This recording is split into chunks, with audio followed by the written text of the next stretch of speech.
Hi, my name is Catherine Went with Syscon, and thanks for taking a moment of your time.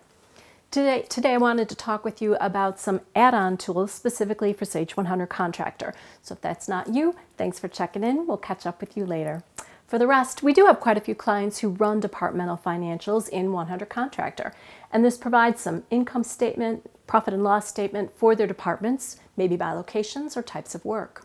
So beginning this year, several of our clients took the extra steps to actually add departmental flags to run these departments, and of course, we use those as well.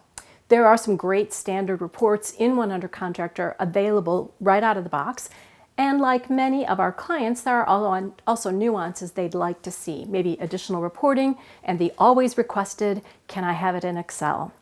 So the most common requests we get are about combining some of the departments, but maybe not all, or for reporting purposes, seeing a particular group of locations or group of similar departments. In many of the cases, a Power BI report will do the trick, and if not, we have a custom Excel tool that is very flexible and very robust, designed specifically for those running departmental financials. In addition, we have other add-ons. We also have our Cost to Complete with Power BI, which allows PMs to assess their jobs without having to log into 100 Contractor. We have a custom Indirect Cost Allocation tool and a custom over/under billing tool. And each of these are the next level of analytics integrated with your 100 Contractor data, making additional analytics and reporting available to you.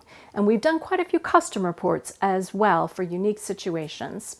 If any of this sounds promising, give us a call. We'd love to take a look at what you're hoping to accomplish. Maybe we already have the tool, or maybe we'll build one for you.